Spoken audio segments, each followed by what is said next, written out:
Баршаңызға сәлем, каналыма қош келдіңіздер. Сіздермен бірге Ләйләгүл. Бүгін мен сіздерге испанский чизкейктің рецептісімен бөлісетін боламын. Осындай күйіп піскен түрімен әдемі, ерекше көрінетін чизкейкті сізде дайындап көріңіз. Көп уақытты қажет етпейді, өте тез дайындалады. Сондықтан видеоны өткізбей мұқият соңына дейін қараңыздар. Және де каналға тіркелмеген болсаңыздар, осы каналдың өсуіне өз үлестеріңізді қосып, каналға тіркеле кетуді ұмытпаңыздар. Ең алдымен қажетті заттарын дайындап аламыз. Мен осындай сливки және де творожный сырларды пайдаландым. Ең алдымен творожный сырымызға қантымызды қосып, миксердің ең төменгі жылдамдығында араластырып аламыз. Мен творожный сырға 69% коллег творожный сырын пайдаландым. Өзіңіздің қалауыңыз бойынша креметте творожный сырын пайдалансаңыз да болады. Өзіңіздің қалтаңызға, жағдайыңызға қарап қолдансаңыз болады.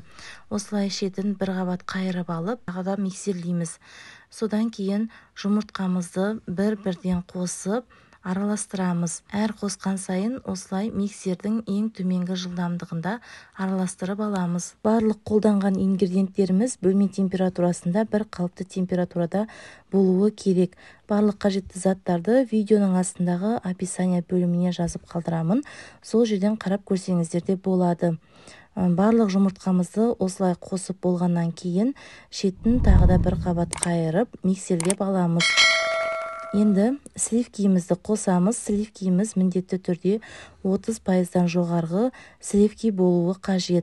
Егер де сіздер 10%, 20% сливкиларды қолданатын болсаңыздар, онда чизкейктеріңіз өз формасын ұстамай тұйық болып қалуы мүмкін. Сондықтан міндетті түрде 30%-дан жоғарғы сливкиді қолданамыз. Енді крахмалымызды қосамыз. Крахмалдың орнына ұнды пайдалансаңыздар да болады. Барлығын миксердің ең төменгі жылдамдығында бір қабат қана араластырып аламыз. Енді жиектерін тағы да бір жиырып алғаннан кейін үстінен бір рет миксерлеп, содан кейін ауасын шығарып, осылай барлық жерін араластырып аламыз. Енді біз формамызды дайындаймыз. Менде 24 диагоналдық форма. Осындай торттың формасын алдым. Егер де сіздер биік болғанын қаласаңыздар, кальцоны пайдалансаңыздар болады. Кальцоның түбін фольгамен жақсылап бекітіп аламыз. Содан кейін үстіне қоспамызды құятын боламыз. Мінекей, мен осындай пергамент қағазын қойып шықтым. Міндетті түрде осылай қойып шығуларыңыз қажет. Себебі біздің чизкейгіміз піскен кезде формасынан шешілмей қалуы мүмкін. Сондықтан дәл осылай құйып шығасыздар.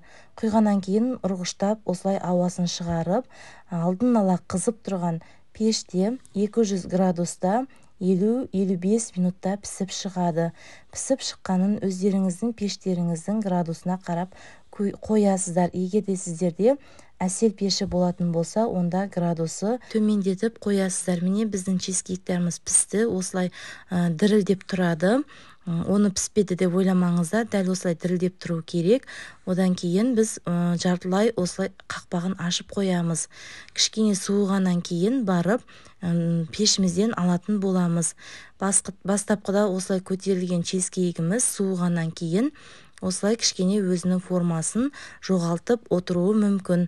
Сондықтан міндетті түрде биік формаға жасағыларыңыз келсе, онда кальцоның көмегімен 22 немесе 20 диагоналда пісірсеңіздер болады.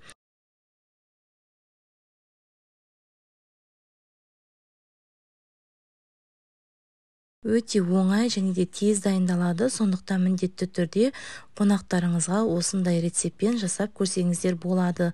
Өте дәмді, нәзік және де өте сочный болып шығады. Міндетті түрде бұрын соңды дайындап көрмеген болсаңыздар, дайындап көруге сіздерге кеңес етемін. Өте дәмді және де аузыңызда еритін осындай чизкейкті сізде дайындап көріңіз. Өзінің формасын жоғалтпай осылай жақсы ұстайтын болады. Міндетті түрде формасынан суығаннан кейін шешесіздер. Егер де сіздер әлі де менің каналыма тіркелмеген болсаңыздар, онда қазақша контенттің өсуіне қолдау білдіріп, каналға тіркеліп, және де қоңыраушаның белгісін басып қоюды ұмытпаңыздар. Әрине сіздерге каналға тіркелу оп-оңай, ал мен үшін ол өте маңызды. Сондықтан мені қолдап, каналға тіркеле кетуді ұмытпаңыздар. Біздің чизкейктерімізді әртүрлі жеміс жидектермен немесе шоколадты қоспамен ұсынсаңыздар болады.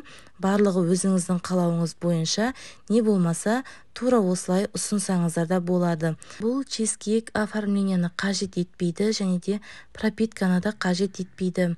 Асығыс қонақ келгенде тез дайындай алатын десерттердің қатарына жатады. Сондықтан бұрын-соңды дайындап көрмеген болсаңыздар, мен сіздерге өте осы десертті дайындап көруге кеңес етемін. Өте дәмді және де қонақтарды таң қалдыратын тойымды десерттердің қатарына жатады және де көп уақытты қажет етпейді. Сондықтан міндетті түрде осы рецептпен дайындап көріңіздер. Баршаңызға рахмет. Ас болсын. Сіздермен бірге болған Ләйләгүл.